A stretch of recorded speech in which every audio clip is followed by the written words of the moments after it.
got that the first try. I did. It's on my computer. I wouldn't remember it. Yeah, I got it. It's pretty hard. I know. I can't get anything in order. I'm dyslexic, and I've got most of all those, phenomenon. You try the blue pill. Yeah, dyslexic, autistic. I'm on the spectrum. That's what they say. I'm on the spectrum. Got all that going.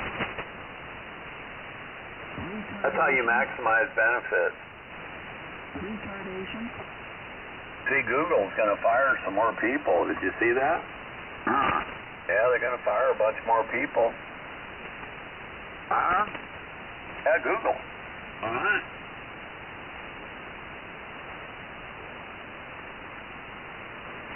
Well, they didn't know where to pee or thought they were a cat or what? I don't know. Maybe. I guess they're trying to make more money, so they just keep firing people. Usually that works. Right. Like Will, I mean, you could tell the way Will was talking about his Whirlpool service job. He was a slacker. He wasn't doing anything. So if they fired him, it would be like all profit. They'd save all of his salary. He probably broke more things than he fixed.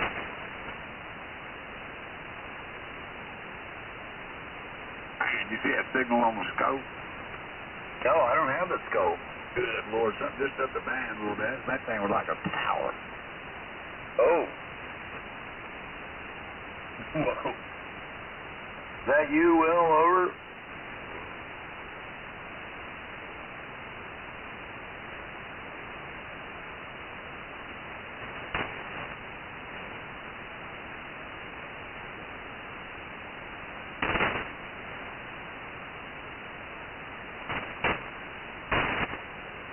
Got a couple airlines that are circling the drain.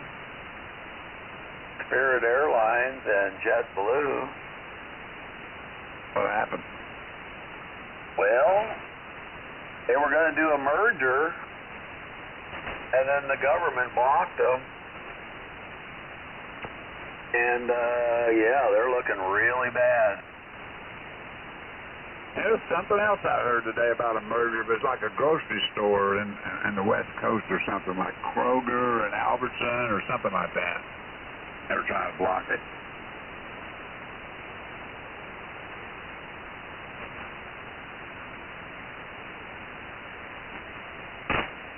I think you're right. Washington AG Bob Ferguson announces lawsuit to stop. Yeah, that's weird. Two of them going like that. You know, the airliner thing and them too.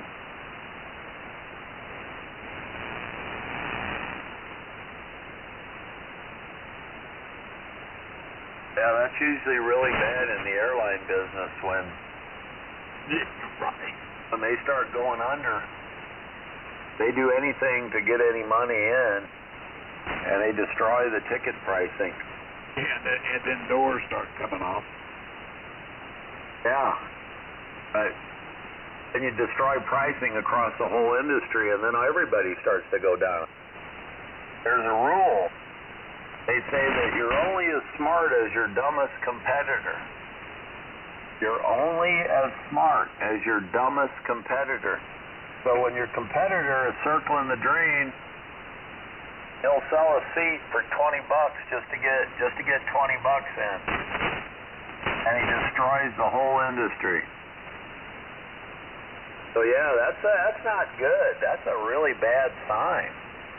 Yeah. There's a lot of bad signs lately. There are, but it's really weird. The stock market's acting like, oh, nothing's wrong, everything's fine. They all talk about how everything is going great, but I don't think it's so great. Yeah, just peachy.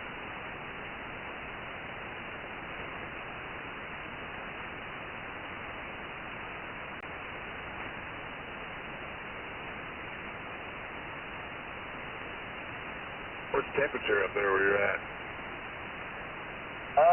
it got up to 38 today, which was like the warmest it's been in like a week. The high was 38. Yeah, the high was 38. Right now, I think it's in the 20s. Well, I'm in Florida, and it's 24 right now, which is absolutely cold for here. And let's see, it's going to get down to 20. Looks like tonight maybe 24. Last night it got down like 19. We usually have a few days of that a year, that goes away. Where are you in Florida? Did you say northern Florida? Yeah, I'm in Crestview. It's east of Pensacola, about an hour, and then north of, almost due north of Fort Walton Beach, and 10 miles south of Alabama line, straight line, you know. Yeah, I'm very familiar with Fort Walton Beach and Eglin Air Force Base down there. Yeah. Oh, I'm just north of there, Crestview. Yeah, I used to go to a place in Fort Walton Beach. I think, was it called Joe's Crab Shack over? Yes, sir. I know where it is. Yeah. I used to go there whenever I go down there. Yeah. That was a pretty good place. Yeah, I live up in the north side, though, you know, up close to the Alabama lines. It's a little bit different terrain, a little bit different. Even the weather's a little bit different here. Not much, but a little bit. So how far are you from the coast there? Maybe 10, 15 miles? 25 maybe. Okay. We got hills and trees, you know. Yeah. Matter of fact, I got two about 85-foot trees I got this antenna in. My name is Jim, by the way, KI6UP. Ready to go, Jim. I'm Joe up here by St. Louis. Yeah, I knew your name. I just wasn't sure where. I knew you were up north somewhere. His name might sound to be in the water. Yeah. You know what I'm saying? Yeah, I do. You hear me okay? Yep. Yeah, you're great signal here. There's three people got electrocuted. This is weird.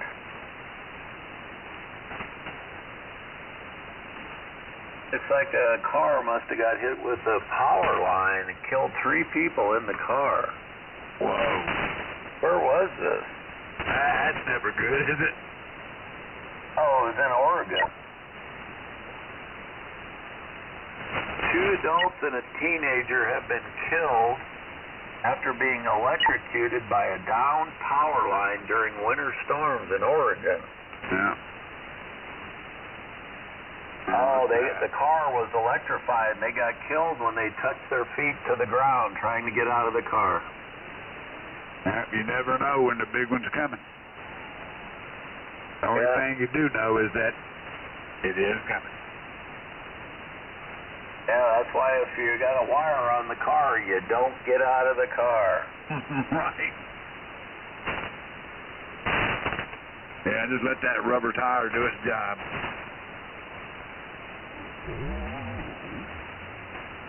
Yeah, this was a bad one. What was that? I don't know, some sort of gorilla. Somebody either slid right by or real close or something. A good old frequency, old man. What's wrong with you? Oh, my word. I think he's doing it on purpose. Yeah.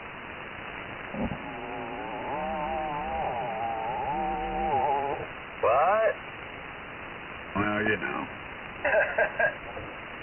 I mean, I used to get mad about that kind of thing, you know, back in the day.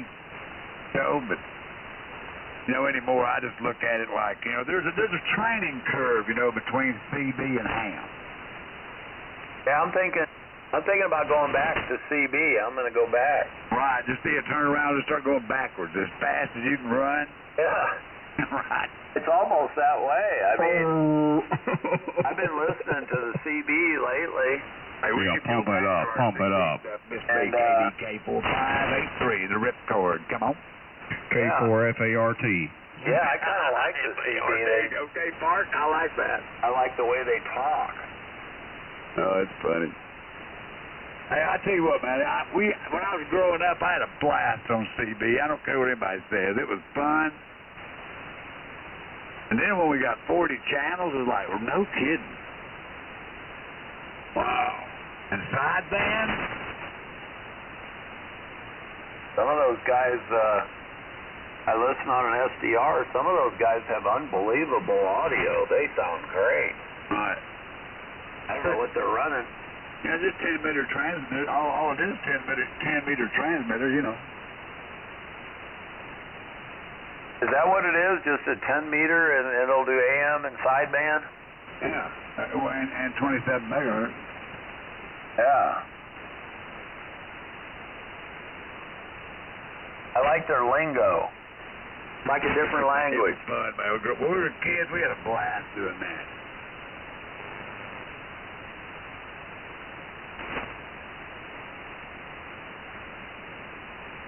I remember back in the day, though, you know, those old bogs would stop by, you'd be talking, and be like, you sound like you just come from a CD band. Oh, Like, feel free to switch over to CW, old man. I'll smoke you like a Cuban. That guy took care of that. yeah. I love CW, Joe, so, you know. Yeah, I do it. I don't love it, but, Well, let me tell you a secret. yeah. All right. How fast can you copy in your head? Probably on a good day, 25. On an average day, 18. Okay, so somewhere around 20, you know, 22-ish, somewhere in there. You're comfortable, you know, with a QSO. You can pretty much get at least 90% of everything's whooping. Probably, yeah. And you're not having to write nothing down, right? Oh, no, I'm writing down. I can't copy in my head. Okay, so, yeah, that's what I'm getting at. So just bear with me for a second, all right? Okay. So, the deal is, if you try to count bits and dashes, that it's not ever going to work. Right. I know that. All right, and then, but now that you know the letters, good enough to where you can write down at 20, 25 words a minute. That's hauling butt writing down. I don't even know if I could write down at that. Anyway, if you'll back up a little bit, like say, go back to, you have a computer hooked up with your radio anywhere? No. Okay. Were your radio copy code? No. All right. So back up your speed to about, I don't know, 16, 17, 18, something, and open up a book, like a Lewis L'Amour or something, a book. And concentrate on sending those words in the paragraph and space it right. That's the first thing you want to work on. And just do that. And in your head, you're seeing it, and you're hearing it, and you're sending it. So you got 3 inputs in the learning process instead of just 1 or 2. So now you've got 3 senses involved in the learning process, right? So then every now you increase your speed by 2, increase your speed by 2. And pretty soon, and don't write anything down. No writing down. But if you're listening to code, and I want you to listen to it on the radio, write down the call sign and the QTH, and that's about it. All right? And the signal report if you really care. It's always 5-9, no matter how bad it is, so, you know, who cares? And then just start practicing on head copy, and what's going to happen, you'll start getting to where you can go 25 a minute and do a spelling bee. Not a spelling bee, but you'll be copying in your head and tracking it instead of having to write it down. And then all of a sudden, somewhere around 28 words a minute, somewhere up there, you'll hear a word. And it's going to freak you out. It blew my mind. Absolutely blew my mind. It was like and. Or no, it wasn't. It was the. It was the. And you know when you're reading a book and that voice inside your head, is saying what the words are on the book inside your mind? Yeah. That same voice said the. And I'm like, oh, whoa. Well, yeah, SWR problem here happening. Hold on a minute. So, then all of a sudden you start learning different words like a vocabulary. yeah. Like the simple words, but, and the, and then you start, and then all of a sudden, even if you don't recognize the word, you'll get halfway through the word, somebody's sending halfway through, and you'll know what it is. Right. And the next thing you know, you're hearing it in your head. It's like somebody's talking in your head. It's weird. Okay, so what you're saying, I was always told you're going to learn to copy. You learn to copy by listening, but what you're saying is use a book and send, and that's going to give you more inputs because you'll see the word, you'll send the word, and you'll hear the word. Yeah, and also your spacing, your brain, your mind, and you're learning the spacing between letters and between words. Okay. And if you had something little, there's some free software, like CW Get. You can take a headphone jack from your radio and plug it in your computer, and it'll copy what you're sending without transmitting it. And then once you get that set up, what I used to do, I would practice sending, like a text, and keep my spacing just like a book. I mean, to where your words were just perfectly spaced. Don't send periods; it drives people crazy. But anyway, perfectly spaced, Yeah. And then when you get on the air, people well, you're sending on a computer. But back then, that was kind of like you were a wussy if you did that, Yeah, I may try that. It works. I can do, at the fastest that me and Bob used to work, I could run, 50, maybe, so 45, 50, pretty comfortable. I can't really send much over 40, 45 without making a lot of mistakes, but I can receive quicker than that. Now, I could probably go 35, 40 now. Yeah, there's one of the guys I talked to on 17, he's a high-speed code guy. He's out of Phoenix. His name's Woody, K7CQX. They must have some sort of club or something these high-speed CW guys belong to. Yeah. Well, you want me to give you a real simple explanation about what that is, what that's all about? I have no idea. He tried to explain it one day, but I didn't really follow it. All right, here's an easy way to look at it. If me and you are going 30 words a minute, I would be asking you if you had a good day. And at 55 or 60, hey man, what'd you do today? Yeah. That's the difference. Yeah, it's like having a conversation. Right, exactly. It's a language. And what's really cool is once you learn it where you don't have to write anything down, me and you can be talking in the room and I can hear code on the radio and in the background. I can tell you what's going on in both conversations. It's like somebody's talking to me. Yeah, I've heard people say that. I've never experienced that, but I've heard people say it. Yeah, that's the way you want to try to approach it. And then once you learn that language, then it's awesome. I mean, everybody in the world speaks the same language. Anyway. Yeah, it takes a little bit of effort, a lot of input, but so how long listen should to you it, spend? as characters like music, listen to it as sounds, combinations of sounds, is like any other language. But those inputs are very important. You know, the sending inputs and the if you can receive what you're sending and print it, then that's way awesome. I'm having a little trouble hearing you. You're probably having trouble hearing me. But yeah, thanks for that input. Yeah, I may try that. You know, I've never approached it like that. I always did it just trying to listen. Never done the transmitting and then work on the spacing and then try to get the feedback as to what words sound like. You're right. When I learned it 50 years ago, I learned it all wrong. I was counting dots and dashes, just like you're not supposed to do. And once you get into that mode, man, that's hard to get out of.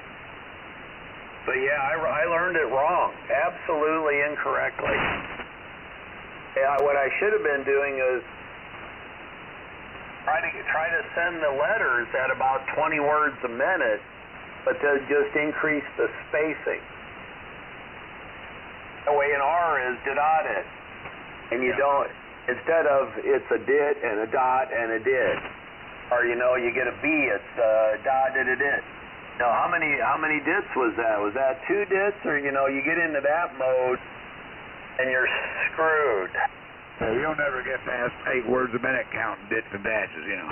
Right, yeah, I know that I learned it all wrong, and I had to unlearn it. Yeah. I had to unlearn it to get to hear the letters.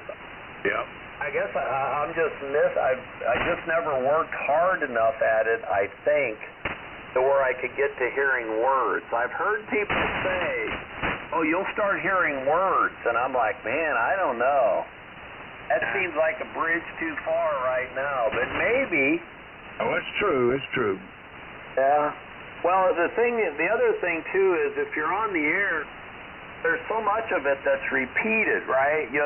You know the call sign, you know you're going to hear RST, you're going to hear some numbers, and you're right, they're always 599. And then you're going to hear QTH, and then maybe a city. And so you got to focus in on that city. So you kind of know how the QSO is going to go. Right. I pay attention to the. If I get the city, I'm good, you know. But if I listen to the state. You know, if I get the city, fine. If not, I don't care. I can look on QRZ and flash. Right. Yeah. You thing on voice with. Yeah, that's what you need, because what I've found is I don't really learn much when I'm listening to most QSOs CW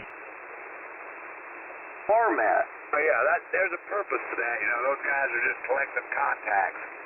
Right, yeah. That's fine. Like I heard EA7 today, you know. I'm not a DX chaser, but I heard, EA7, he was calling CQ, nobody's answering him. I was like, saying, well, hell. I didn't have the amp on or anything. 100 watts and got him, and first hit got him. I was like, wow. Well, that is the advantage of CW. Yeah, on a wire, but you know the sun cycle's excellent, so you know. Yeah, that tight bandwidth gives you that signal to noise that's so much of an advantage. And this antenna will no longer exist after tomorrow night. You're hearing the last of it tonight. I didn't hear what you said. Say again. That's why. No, just say again. I missed that. Over.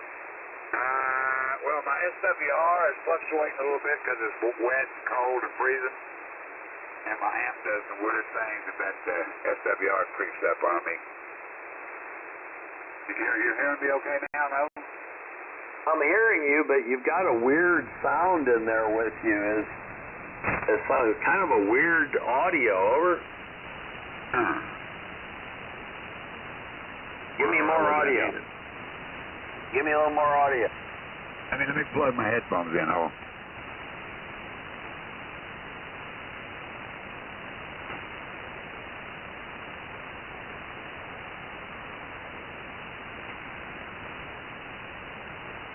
Is it raining down there? Hello, test 1, 2, 3, 4. Sounds like you might have a little RF or something. Yeah, I'm hearing it. What are you running? Yeah, FPDX 3000 with a expert amp. A 147-foot doublet at 65 feet with an AP5K tuner. Well, you're running a lot more power than I am. I'm running 100 watts. Just 100 watts, Kenwood 590. Into a doublet. Let's see if it's still getting RF with a 1, 2, 3. Huh. Maybe turn the amp off and see if it goes away. And I'm looking at my, let me get my LC meter going here. I may be way out somewhere, who knows?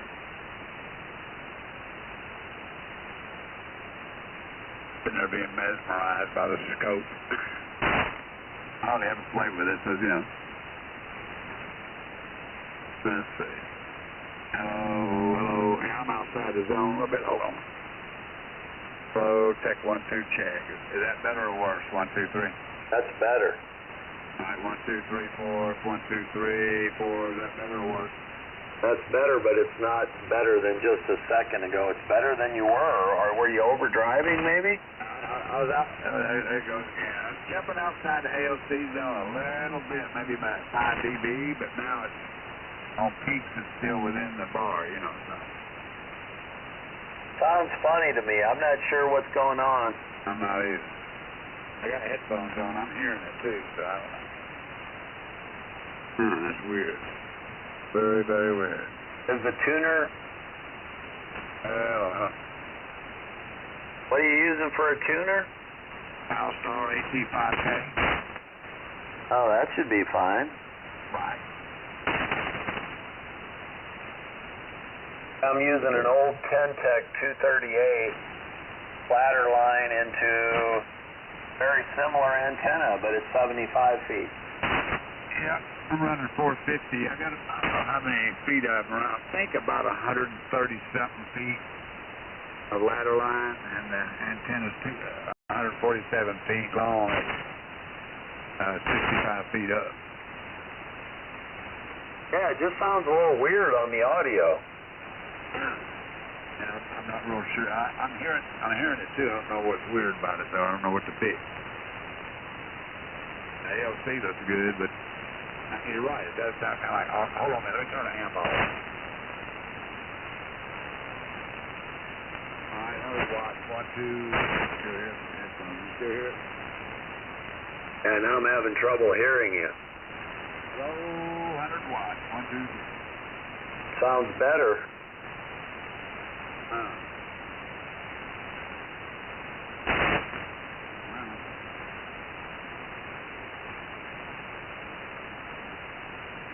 Maybe the auto tuner is out of tune. I can't use the auto tuner yet. I'm having to do everything manual till I get the antenna changed over tomorrow. There's 500 watts. 1, 2, 3, 4. Yeah, it's back in there again, I think.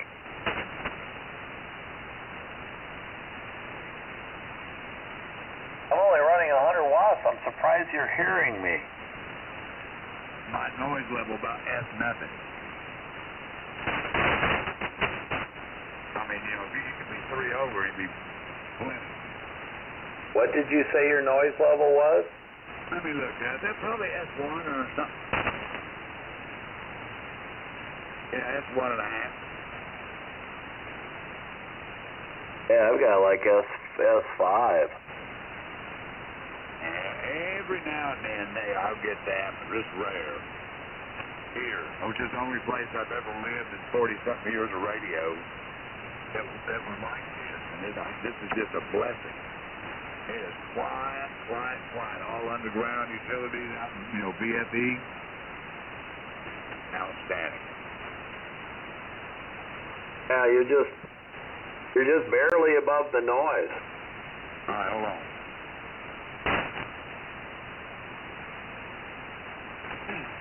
All right, there you go. 1, 2. There's legal limit.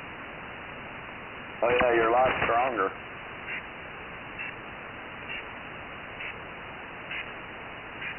I wonder.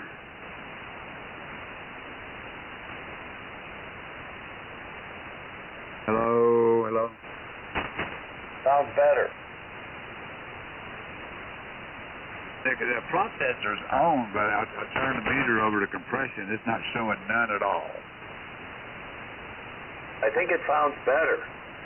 I mean, I didn't change anything. It's just I was looking to make sure the processor wasn't hot. Not only is it not hot, it usually runs about 3 or 4 dB, and it's nothing. Oh, it sounds cleaner to me right there. I don't know. But I didn't change anything except the meter, so I could see. I just looked at a different meter. I didn't change any settings. Well, That's weird. I hear it too. That's weird. Very weird. I wonder if maybe it's some sort of propagational effect. You wouldn't hear it though. You're hearing it back through your monitor? Yeah, I got the headphones on now, and it doesn't sound bad. It just sounds, my audio sounds weak to me. It doesn't sound like it sounds like it's underdriven. But it's within the ALC zone. But hold on a second, I'm trying to figure out how to. Oh, maybe turn it up.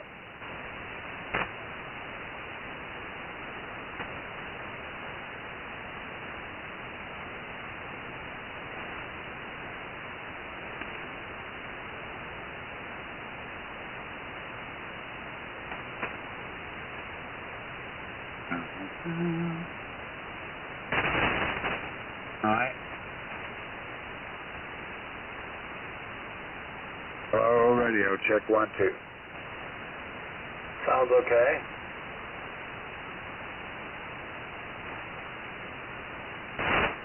The thing is, I can't remember where to.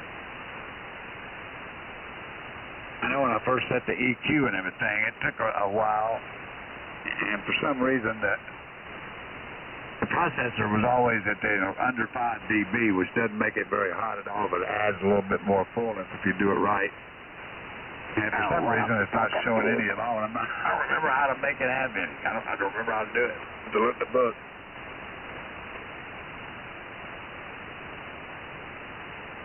What radio are you running?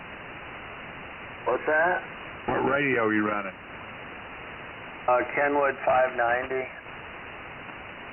That's a good rig. Yeah, I don't know what's going on. The audio just sounds a little weird. I don't know what it is. I don't know if it's RF or if it's propagation.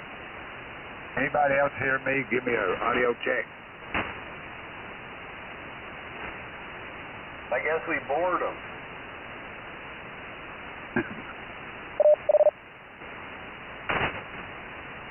You stand by or?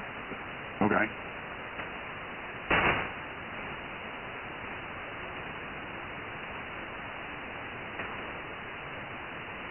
Like he was cutting in and out on that last transmission.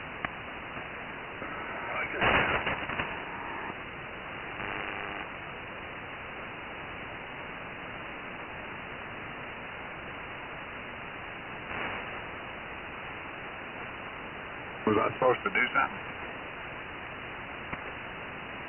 I don't know. I'm confused. Me too. I said stand by and I don't know what to do. Anyway, it doesn't sound that bad on the monitor to me right now, but I still got it. I can't believe. I wonder if that's in a menu. I can't believe a processor setting would be in the menu. Yeah, I don't know that radio at all. I never messed with it once I set it. I haven't messed with it, so I don't remember. I work CW 90% of the time, so, a lot of the time I don't look at it unless I'm here.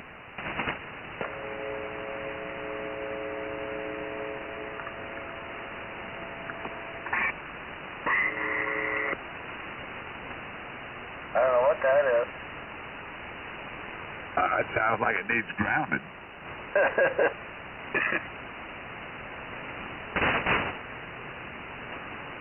Man, I'll be glad to get this antenna back down and back up tomorrow. It'll be more, resonant. It's an unresonant temple right now.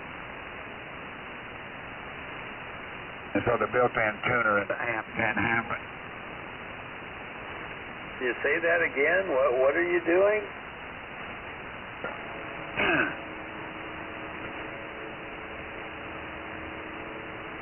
Why is somebody doing that? I don't know. I mean, really? I mean, are you like, what are you, 12? Really? Good Lord. Now, see, I've got this, I got a new tuner, and the tuner's got the amplifier, the new amplifier's got a tuner built in it. Oh. And so in order to use that tuner, you know, the antenna that I have now, I've never had an automatic any kind of tuner, ever. Yeah. And so, I've got to change my operating style, going to, coax to a balun, blah, blah, and then the tuner and the amplifier will handle a 5-to-1 or less.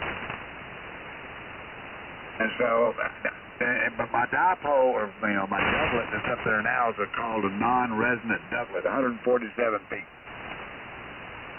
to the inch. And unfortunately, when you're trying to match it like this needs to do, if you do the math, that's cut for about 3.1, not 3.5 megahertz, So that doesn't work out well. And you double that, you're at 6.2. That's not even close to 40 meters. So I will drop the antenna down. It's easy as on pulleys, drop it down and cut whatever, 6.5 feet off each end. Make it 67 feet. Now back up they'll go. Yeah. Hopefully this balun will handle it then, and I'll be able to, anywhere I go, as soon as I change frequencies, the amp will automatically, bam, you're there. You don't have to do anything. So you're going to do away with the Palstar? It's going to be my backup. Oh, okay. I thought about doing it. It's pretty new. It's less than a year old. It's like, I hate getting rid of it, but this thing will load a bed spring.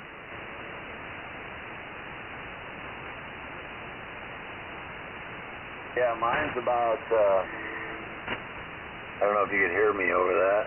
I hear you.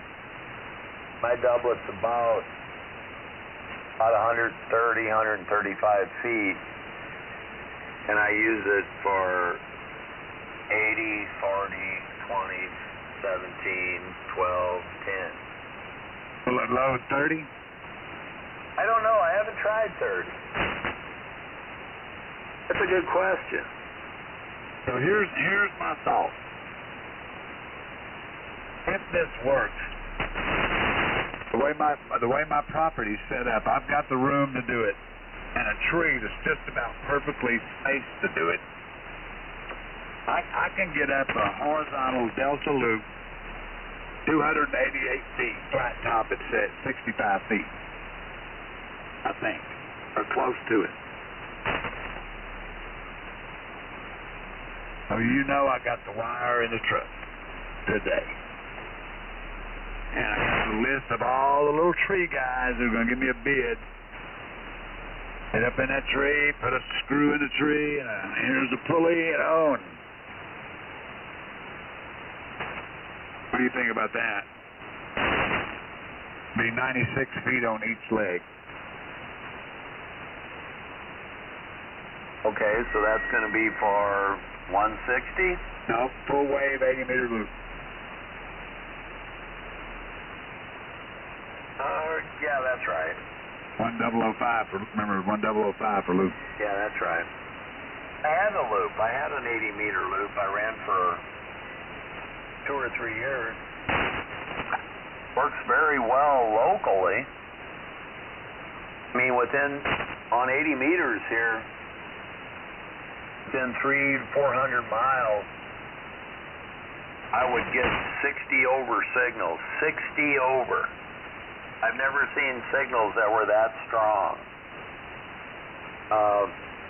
And they tell me that I was very strong also.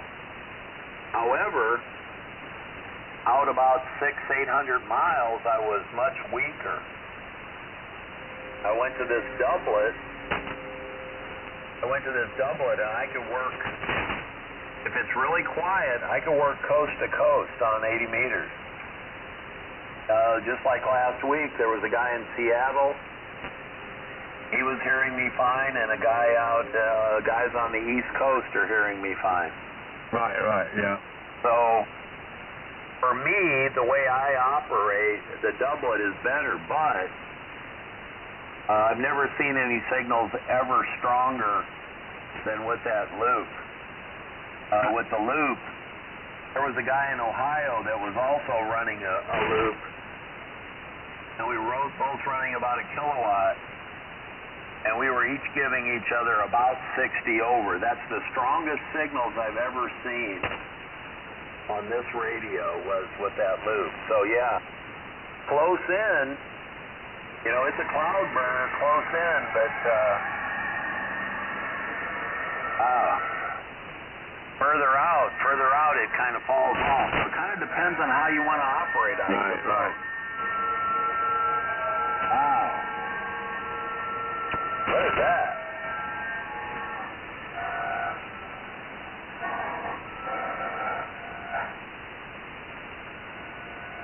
Some weird noises. AC1DD. That's that learning curve I was telling you about, remember? He's on the left side of that. He's way over there. Yeah. Come on. Yeah, being in Florida, let's see. I think if I was in Florida, how about a two-element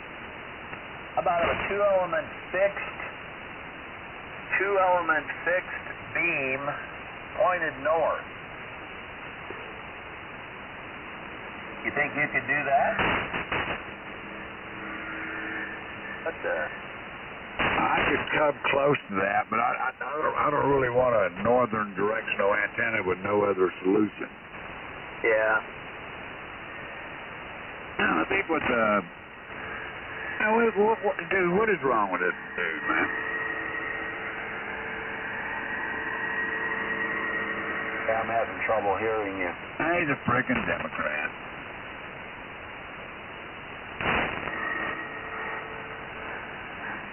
Sounds like he's grinding on something. Yeah. Maybe he's sharpening his teeth.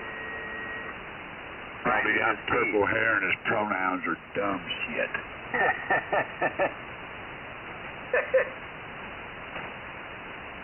I think I work in moron somewhere. Yeah.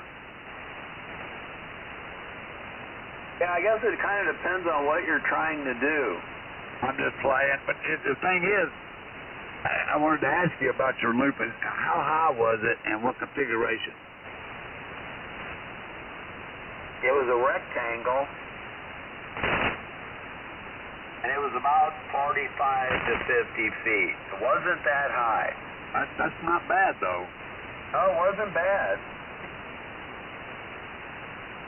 I also used it.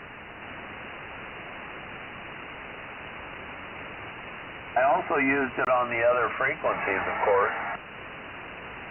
And how did you feed it? I feed it in the middle of the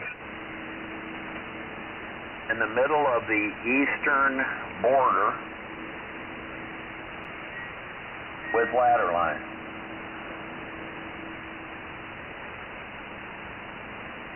But I would say overall I like my doublet. What the heck is that? Hello? Yeah, I heard you. I can filter him out. I got you. I heard you say you like to double it. Now, see, the thing is, I want to try this loop. And it'll be a delta loop, and I think I can have all three insulators at 65 feet, whatever that makes the antenna. And the beautiful part of it is that the feed point is the same as in my doublet. So if I need to take it down, I just lower it back down, get the two legs off, and back to my doublet, up it goes. Yeah, that's good. That's very good. Yeah, that's my trick. I happen to have again, it's configuration of my property. I have one tree. I have one tree in the center of the backyard that's at 85 feet. That's by far the tallest tree in my yard, and I, of course, use that as the center point to pull up the middle of the doublet. How high up does the tree go before the green starts? Oh, it's above the green. The green. It's a black locust. Do you know what a black locust looks like? They're pretty much straight up. Over. Oh, I thought you were talking about a big one of these Florida pine trees, like I got here, looks like a 102-inch whip in the wind, you know, them. Oh, no, this is it's a black locust, and does it move around? That's the best configuration for me, right? Just because, you know, it's there. Heck yeah, I'd be using it. You ain't lying. See, before I have two trees in the front that are about 50 feet, and I was running that loop to the front. Now the house was right in the middle of the loop, but that didn't seem to really affect that much. Right. But yeah, keeping it up there was a little difficult because you need four. You know, every corner has to be, you know, maintained. And it seems like I was getting frequent, it was more work, but put it to you that way. It was more work keeping that loop up because of the 4 points. Yeah. Whereas I got this, get into the center of this black locust tree all the way up there at about 75 feet. And then the legs, of course, are easy because you don't have most of the weight there. It's just a couple of pounds worth of tension on those lines keeps the antenna pretty straight. Yeah. Yeah. They use pulleys. Yeah, that's what I was going to tell you. Here, the two I have right now on my doublet are pine trees, and they're both probably 80-something. But you wouldn't want to be up on that last 10 feet. I mean, but catty-cornered. My property's a half acre or whatever. It's catty-cornered, and I was like, what I did, I had a tree service guy, drive his cherry picker truck out here, a little bucket.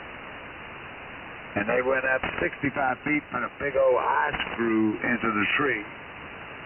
And then it's a heavy-duty snap link and a marine-grade pulley. And put that heavy UV black Dacron thing from Wireman, And it goes straight across, flat to the other pine tree that did the same thing. It comes down from those pulleys. I hung a 5-gallon Lowe's bucket. I started throwing rocks in each one, leveled out where I needed the feed point line coming down on the back. And it's been up for 3 years, man. Let me tell you, we've got some wind here, but I'm serious. And even just yesterday and the day before, I thought, well, if that antenna up in the morning, it's going to be a blessing. And it survived everything, and I can't believe it. Some of them I just do, there's no way it survived that. I look out the window, see a bucket going up down that tree. It's like, whoa. Yeah, I've tried a variety of ways. I tried bungee cords, and bungee cords, they don't do well out there in the sun. No. Yeah, they're good for about a year, and then they're gone. Yeah, I just hung. I came down, when the rope comes down from the pulley, I came down to about head height.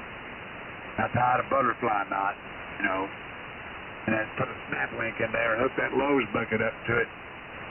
And then, from that snap link, I came down about, I don't know, maybe 12, 13 feet, and then hooked the bucket.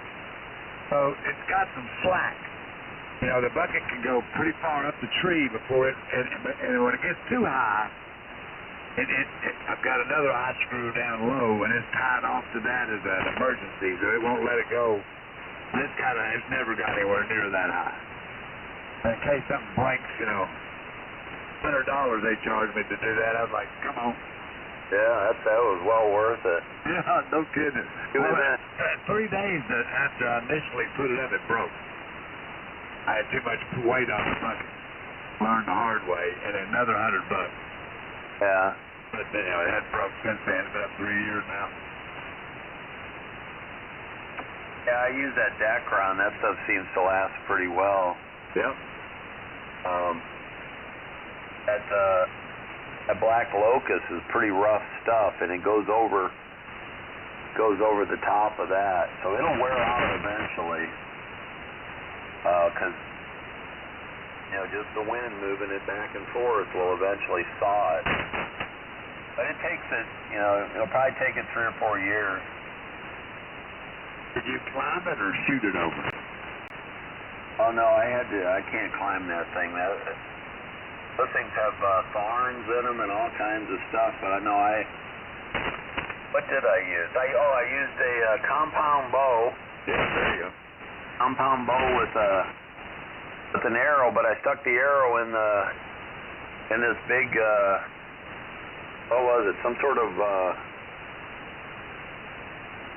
hunk of something. What was it? I can't remember what I did.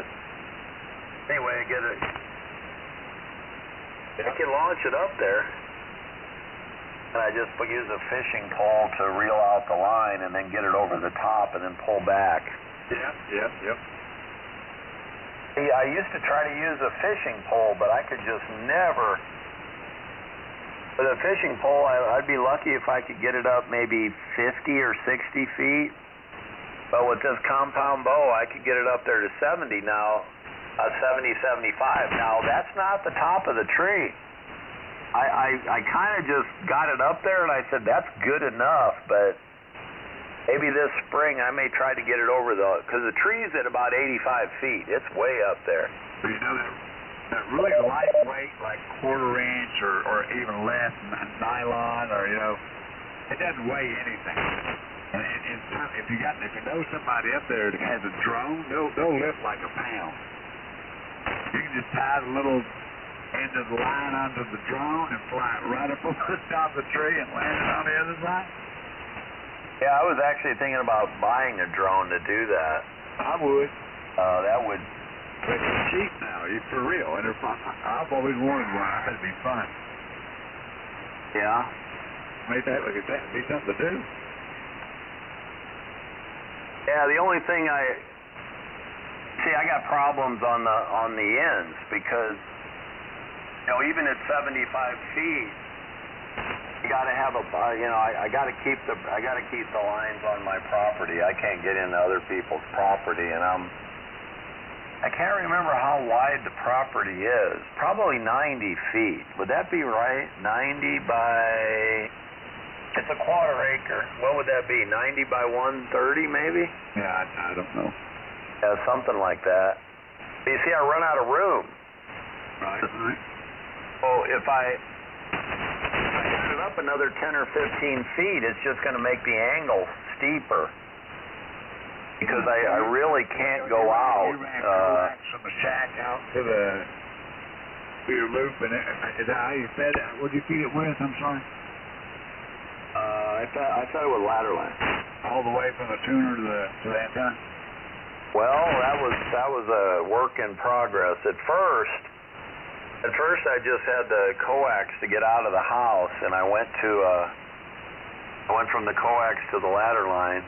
Yeah, that's what I was asking you. Did you do that, or that's what I wanted. I did that for a while, and let me tell you, I kept thinking, should I just go ladder line all the way into the tuner and come through the window with a panel?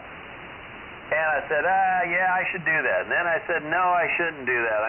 It's gonna leak, and I'm not gonna it's not gonna have as good an insulation. And I spent about a year messing with that, and I didn't do it. And then finally, one day I just said, I'm gonna do it. And I wish I would have done it on day one, because going straight in ladder line, the thing just tunes so much better. It always seemed a little hinky with that coax in it. When I got that coax completely out of the system and its ladder line all the way into the back of the tuner to the balance line connection, the tuning just got so much easier. Yep. Is that the way you're using it? I've never fed a dipole antenna with coax since the 80s. I have no idea. It's all going to be new to me. But in order for me to use my system now like I want to use it, I got to kind of change things around. So I'm thinking about when you ran your coax outside the shack, how long of a piece of coax would you get that was? About 10 or 11 feet. And then you went to a balance? Yep. And then how long was the ladder line from the balance? 90 feet probably. Yeah. That's pretty dang. And did it load up good? Yeah, it would load. I didn't have any problem loading. It just didn't seem to tune where I thought it should tune. You know, I kind of knew where I expected it would be, but I guess that chunk of coax in there changes it around a lot. I think, the ladder lines probably changes it more than the coax. Well, maybe so, but I mean, you can cut a foot off that change. Well, I love it, though. Well, then what I did was I took what motivated me to go ladder line all the way. I was looking at the Ballon. It's one of those Ballon designs, and that thing had gotten overheated. I had overheated that thing. And I was like, that thing should not have been overheated. It's a 1500 watt, or what is it? Is it a 5K Ballon? I think it's 5K. Let me look. It's right here. Let me see here. It's 5K, and I overheated it. What kind is it? Ballon design. Yeah. It's a maxi choke Ballon model 1116 DET. What, 4-to-1 or 1-to-1? Oh, that's 1-to-1. Yeah, you're right. It probably should have been a 4-to-1. I don't know. I just got my Ballon in the mail today, and I bought mine from Palomar. A guy named Bob. You ever heard of Palomar? I've heard of it. Yeah. That's serious equipment. Anyway, this thing weighs. God, there's no way it's going to be a feed point. It's heavy. But anyway, here's what he told me. He said, "Here's the deal. If you're running an antenna like me and you were running, I'm the same way. My ladder line for the last 40 years has come from the tuner to the feed point, and period. And it loads, all the time, everywhere. So this is weird. But anyway, he told me, he said, what you do is that if you're going to do a 1-to-1, you want your ladder line to be over 100 feet each. Maybe 91 would work, maybe 87, 103, but over 100 is what he said. Each. If your ladder line run is shorter than that, and you're running coax, longer, then 4-to-1. Yeah. I didn't tell him to give me the mathematical reasons why. The guy's brilliant, so I just said yes, sir. You know what I'm saying? But don't most tuners have a 4-to-1 built into them? I think so. This one, the Palomar or the Palstar, has the Ballon on the input side. That's it's the first tuner ever like that from what I've ever heard. Yeah, my old Tentec 238 has got a 4-to-1 on the output. Yeah. And so I feed everything directly, but it's going through that 4-to-1. And I don't have any problem tuning anything. Yeah, me either. This Palstar, man, I'm telling you, it will load a dead-gum bed spring. What are you running, Keith? What's your Keith is in there? He's out of Little Rock. Can you hear him? Oh, I can hear you both really well. K5WPS. Yeah, mine is Gentron Super Tuner Plus is the tuner I'm using, and I like it. But yeah, the Q is a lot narrower on 80 meters whenever I'm using the Ballon inline, which is what I'm doing right now. I need to switch back to just doing straight ladder line again. Over. Right. Hey, is that Dentron, is your super tuner the one with the meters or without? It's got the meter on it, but the meter is, I mean, it's not really all that useful. Over. Right, I just remember the models. I've had a couple of them too. Then I went with the Johnson kilowatt matchbox. I kept that thing for 25 years. That thing was a wonderful tuner. I think using these doublets and loops is getting more popular because these tuners are getting more expensive. These old tuners. Oh, no kidding. I mean, I see a lot of these things now. Guys are asking, $200, $300, $400 for them. It seemed like maybe 5 or 6 years ago you could buy these things for almost scrap prices, $50, $60. But you don't see that anymore. We had a saying back in the day for amplifiers, $1 a watt. Yeah, that anymore. Tuners that will handle any kind of power.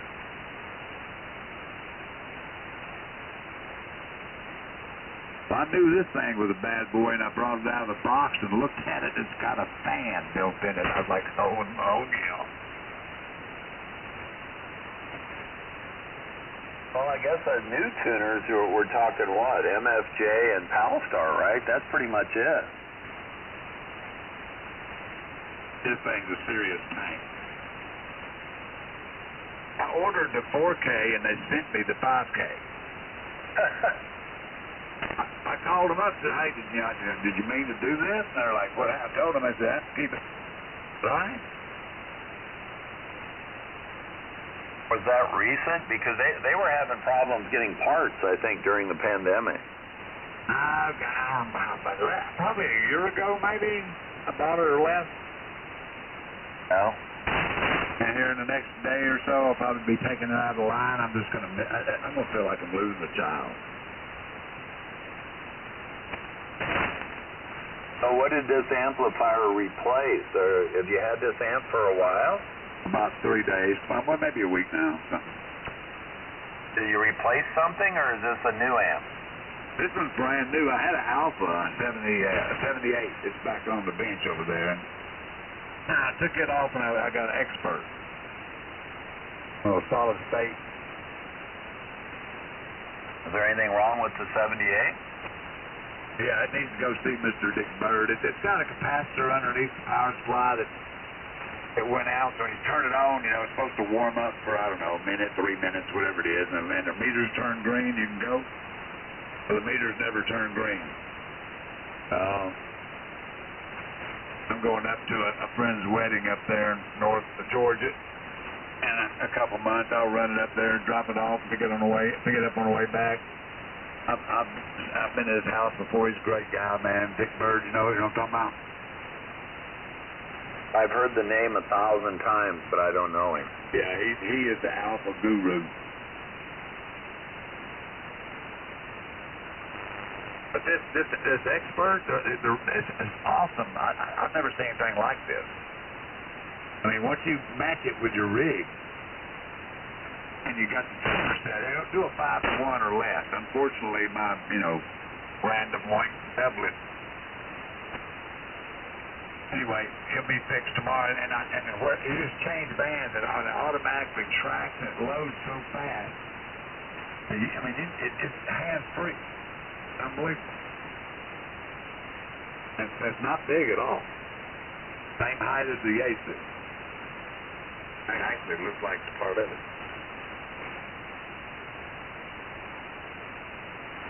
Yeah, I don't know anything about it. It's solid state? Yeah, first one I've ever had. Me either. It's my first one. Yeah. It's a full legal limit? Yeah. Okay, tell me the damage. I'm sitting down. How much? 5K-ish. Yeah. Now, where's that made? Is that made in Bulgaria or something? In Italy. Italy? I think. Maybe it is. You should have the hookup. Right. You charged me twice. thing is really, really cool. And it automatically tells your rig what input power it needs. From your ALC, like on low power, it hits it with about 10 watts. And you get 500 out. It's like, that's awesome.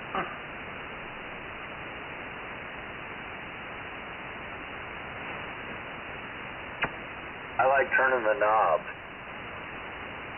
I used to. But if you want to jump around a lot, that's the way to go.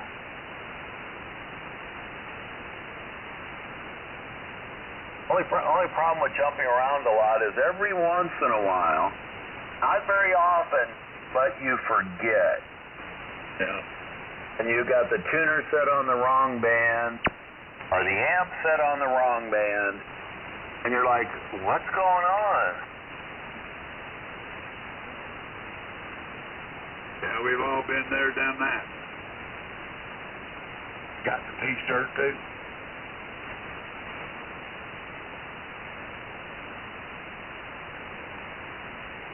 Oh, whatever the thing was doing before, it sounds better now. I don't know what it was doing. It just, maybe the band was going through something. You think it's menopause? I don't know. It could be. Did you check yourself lately? Yeah. Oh, okay. At my age, I have to check this regular, you know. Yeah. I like to do more CW, but I get bored with it. Because when I go down there, it'll be the same stuff. RST, QTH, WX. I know, that sucks, you know. It's really, but there's areas of the band, or at least it used to be, areas of the band that are more prone to rag chew than to contact collectors. Yeah, there's a few. Right. There's a few guys that they're pretty much on there every day. I hear them. Yeah. And those I'll listen to, but... All right, 70-30. There's two guys that hang out there a lot on 7030. And on 7020, there's a group, down there too. And then up in the 40s, 7040 to maybe 7055, there's several. They're slow as pond water. A couple of them. I mean, slow. I know. Those are the ones that I can understand. Right. I was doing more of it about 6 months ago. I think I've gotten myself back up to about... I could copy 25 pretty easily, but then I would, stop doing it, and I'd get out there, and I'm like, man, I can't... I like the mode, though. I think the mode is so superior. 100 watts is like a kilowatt. I mean, it really is. Oh, yeah, if you got a kilowatt out on CW, that's all you'll ever need. You got a kilowatt out on CW, that's amazing. I mean, it's like you're narrowed in like that, you're listening. What do you normally listen at? How wide? Like 150, 200 hertz, 300 hertz? How wide do you listen usually? If the band is in good shape like here, like us, right? I got my filter at 4,000. Right now, if it was tight, if it was a bad, a lot of noise and crap, I'd be tightening it up. The same thing on CW. I'll run it, if somebody's loud, the band's in good shape, 800, maybe 1,200. Okay, you listen a lot wider than I try to get down usually 300 to 400 hertz.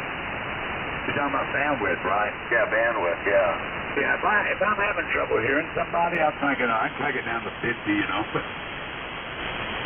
Well, if you get too tight, what's your radio? I don't think you... Oh, yeah, you told me 3,000.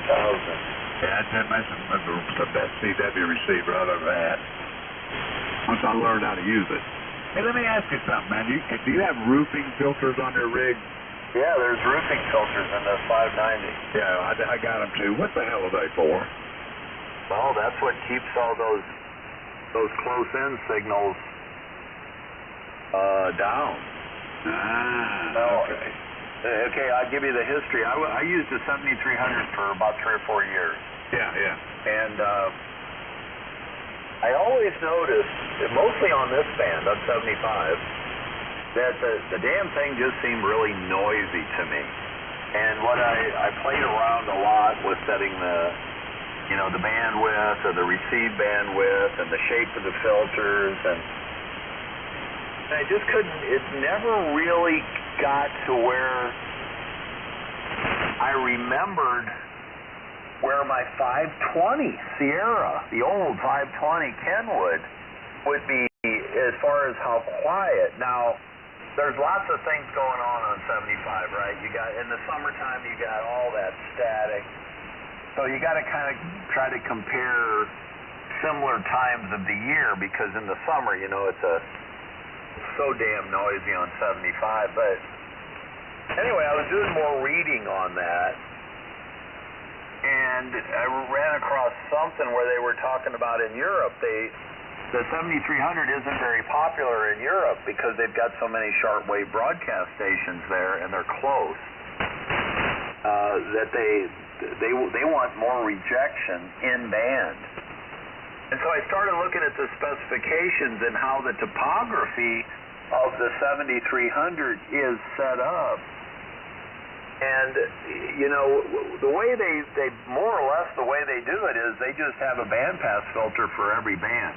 So for 75 meters, you just have all of 75 meters coming in, and then it goes through that first RF amp, and then they adjust the gain based on that. So if you've got a big monster signal somewhere on 75, which in the summertime you're going to have it because of all the lightning shots, what that does is that suppresses the dynamic range, and then you have to pull your signal out of that suppressed signal. Now the difference is on this Kenwood is really old technology, right? It's a mixer radio. It's got those roofing filters. And so if you've got a monster signal that's, 4, 5, 10 kilohertz down, it'll suppress those signals. So what I found is when I went from the 7300 to this old technology 590, it was just a pleasure to listen to on 75 meters. It's so much more quieter. I'm talking maybe 6 to 8 dB quieter. It's a lot. Now, I guess the 3000, that's a mixer radio too. I don't know, does it have roofing filters? I don't know. Oh, God, man, it's got, yeah, sure. Yeah. Okay. I was playing with them, and, I put it on, of course, way down tight, it's crazy, but up around 15, like right now, let's see, 6 hertz, maybe 15. It does kind of take the edges off. I really didn't. Mine's so quiet anyway. Now my noise level is like S1.5. Yeah. With everything wide open, and I run the dynamic noise, the DNR's on, and noise blanket wide, and that's it. And everything else is wide open. Yeah, you're in a pretty quiet environment. I'm not. I mean, on 75 meters here, it's S9. Oh yeah, I've been there. I had a T-shirt there too. So yeah. What I really noticed the difference. You see, there's some guys. Where are they? On 55, 38, 55. I don't know if that's net they run down there. And those guys, when we're 5 kilohertz up from them, some of those guys are monster signals here. Yeah, I've seen them on the scope. Maybe Tennessee or something that, those guys are 50 over here. And with that 7300, they would blow through. I mean, they would suppress what I could hear because they were so strong. And that first RF amp is being driven into compression, so it pulls back.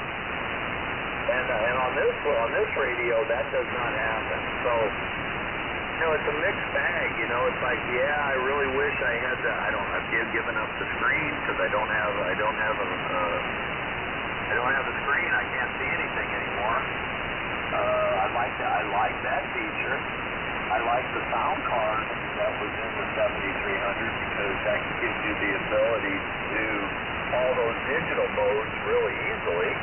Matter of fact, the guy that I traded it with, he's an RTTY contester. That's why he wanted the radio.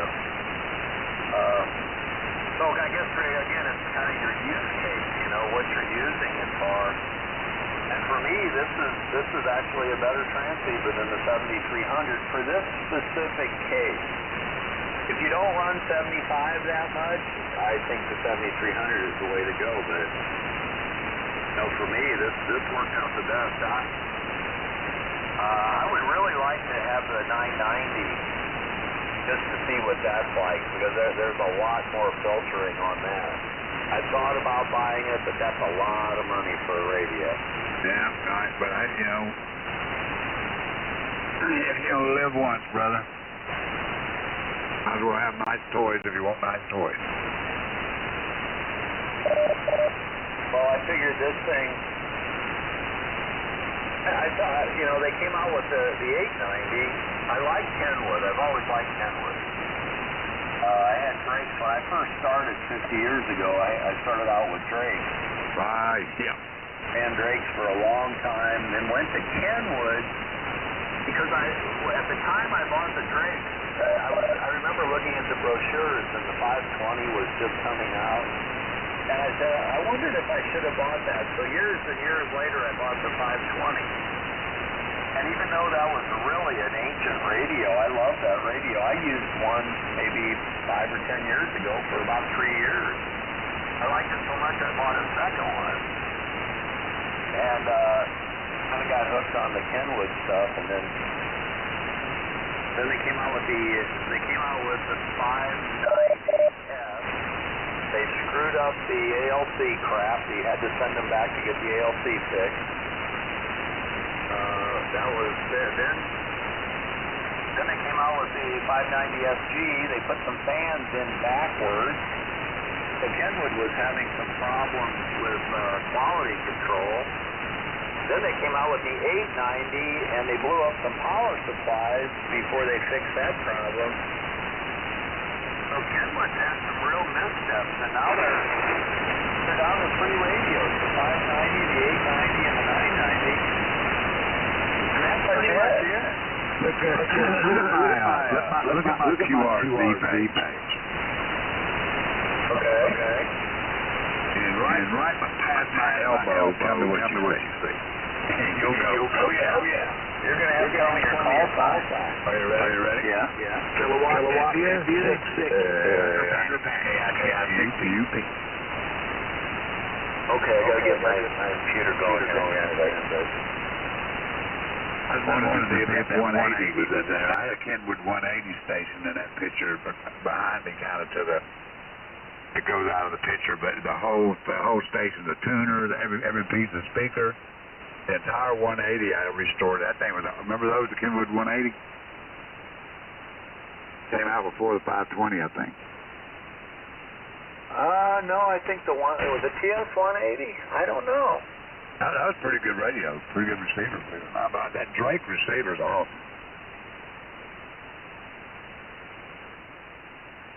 Okay, I see. What am I looking for now? See that Drake by my elbow, on my right arm? Yeah, I see it there. At that Drake. Yeah, I see the Drake.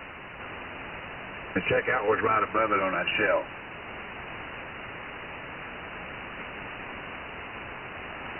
Mr. Collins. I think that's 75A and a R390A too there in the rack, I think. Oh yeah, you got some good stuff there. Yeah, a long time ago. That was back in 2001, maybe 2000. Oh, okay. I don't have any of that I can't stuff blow it left up good anymore. enough. At least I don't think I could blow it up. Yeah, right in front of me where my foot is, you can't see in the picture, was a BC 610, an OAM.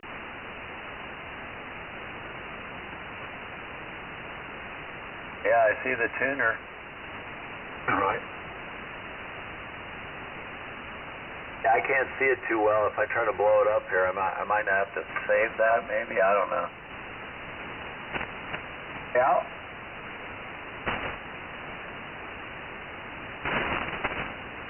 Yeah, I wish Kenwood would come out with something between the 590 and the slot between the 590 and the 890. The 890 is a $4,000 radio. I think that's too much.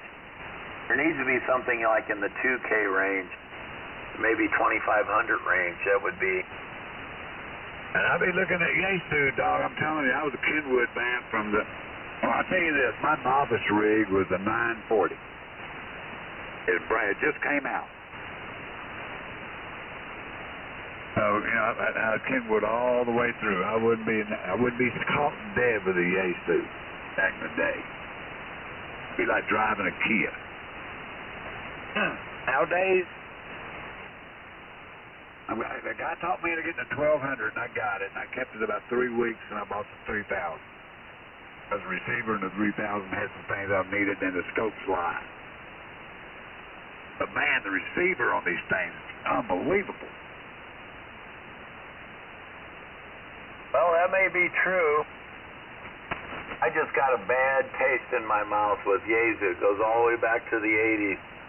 I don't know, for whatever reason, in the mid-80s, wait a minute, maybe it was the early 80s. No, I remember, what was that one, everybody what was it, 757, was it, something like that? Every Yaesu that I ever sat in front of and played with, I said, this thing's junky. Yep, it was a Kia. Yeah, it was just junky. It just didn't seem like they did anything really very well. But I understand they've changed, but I still have that opinion of them, and I've never had one here. I've never had a modern Yaesu. It's my first one. Well, second really, but if I was going to get a new rig, I think I'd get the Yaesu one level above this one. Is that the 101? Yeah. Yeah. But I don't know why I couldn't justify doing that. This thing is just bad, to the bone bad. Oh, I can't justify going any more than this 590. This 590 does everything I want it to do. Right. And I mean, the receiver in this thing's just great. I mean, I just think it's a wonderful receiver. I don't know how the audio is. It's probably okay. I just like everything about it. I mean, and I'd say it was, you know, I traded it for that 7300 straight up, and I just don't see any reason to go any deeper. You know, these guys putting 4,000 into an 890. Yeah, it's got a lot of little features on it that are nice, but hell, I don't care about that crap. I don't care about most of this stuff. I'm not a contester. I don't care about that at all. I mean, maybe, to me, I would probably pay a little more for a quieter receiver. This thing's pretty damn good. Is it the receiver, or is it just, I mean, sometimes you can't help it, you know. I mean, there's situations, no matter how good of filters you got. Well, I think with the 7300, it is. I think that's a known issue because of the way. You know, it was the first really true SDR that they were pushing through. Yeah. And there were limitations with the way they were doing it. Right. It's still a really capable device. But there are limitations to that SDR with that bandpass filter in the very front end of it. The next step, which I guess the 101 is using, is these tunable pre-selectors, where you're getting essentially pre-selectors like you had on the old. It's funny the way we've gone 50 years later, we're back to pre-selectors. You know, the old Drake had a pre-selector on it, but now these are all digitally tunable pre-selectors, so that when you run those first, and then you do all this magic from SDR, then you just get unbelievable performance. But those pre-selectors they're very expensive. I mean, there are guys that are building those outboard outboard tunable pre-selectors, but they're $2,000-3,000. But boy, do they work! Oh, what do they do? Well, what they do is essentially, all that stuff that's down the band and up the band, they suppress it with filtering techniques, however they're doing it. If they're in the analog mode or if they're doing digital stuff. So, see, that's the downside of basic SDR is you just have that one bandpass filter that you're getting the whole 40-meter band or the whole 80-meter band in there. Yeah, I know how that works. So once you get those, you get some real monster signals down the band somewhere. The whole system has to adjust to that big signal. And so what it does is it scales all the gain. And because that signal's so big, it rolls the gain back, and then your signal that you're up the band, it has to pull that out digitally. And it's much harder to do because the dynamic range has been smashed. Yeah. You lose dynamic range is really the big problem. So that's what these roofing filters on these old ones do. They give you more dynamic range. And that makes a big difference. All of these things are well known, but I think when the SDR stuff started coming out, there was so many advantages to the SDR. Now they're moving, they're getting better. Everything is evolving, It's like first you have just pure SDR. Now you start having hybrids where they're doing filtering techniques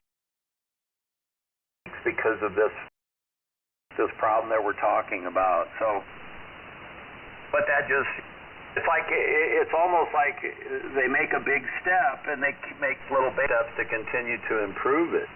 But that stuff is really expensive. That's why you're seeing, you go transceiver to a $4,000 transceiver really quickly. And it's like, well, what's the? Well, it's all stuff that's new yet, where they're using these other techniques to get away from. Now, I don't know if in the CW world, I imagine it applies. I don't know if you're running CW, how much of this would matter. It should still matter, but I don't know because I don't have the experience. I don't know where. I'm not sure what you're asking about. I'm looking at your signal on the waterfall, and you are just right. Absolute perfect bandwidth. Your audio is. You're asking about it, and the peaks and everything. It looks good. Yeah. I was playing with the roofing filters while you were talking. Yeah, what it seems like when I'm with my headphones on, anyway, what it seems like or it sounds like it does, at 6 hertz, 6 kilohertz, it kind of restricts your high end, your treble. Bullshit. And then at 15, it opens up a lot, and then between 15 and off, I can't really tell that much difference. But on this rig, I back my RF. I look at the band, like your signal's like whatever it is. They say it's 10 over 9.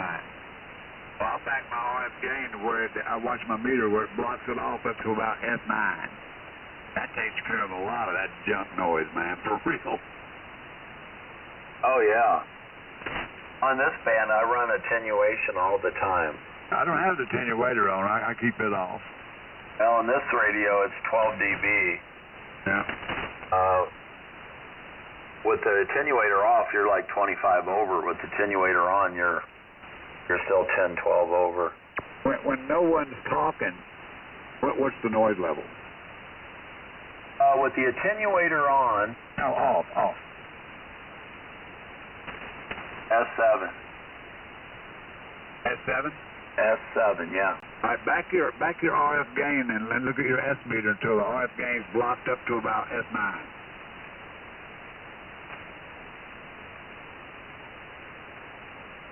Yeah.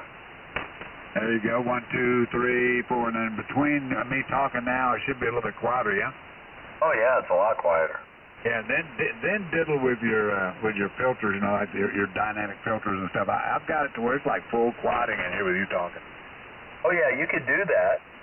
The problem that you have with the round table though is, you know, you got people with signals all over the map, you know. You can still hear them. Yeah, you can, but a lot of these, you know, it seems like a lot of these guys they're not running an amp, and I'm like, right now I'm not running an amp, and if they're on the East Coast, I have trouble hearing them. Right.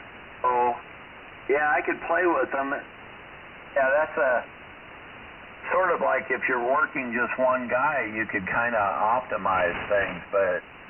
Yeah, and I haven't done that before. It's kind of fun playing with it. I've been doing it while you're talking, like the contours. Like, what is up with contour? Oh, that's just the shape of the roll-off. Yeah, I know technically, but I can't. Where do you have yours set at? Well, I don't have that ability. I mean, it's I can't. When it's high noise, you know, like when CW is real jammed up, like DX or something, it narrows out a lot of junk. I'm not real sure what it's supposed to do.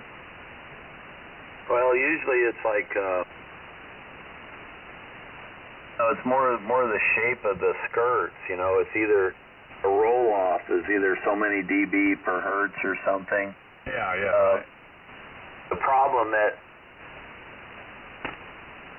let's see, what am I doing here?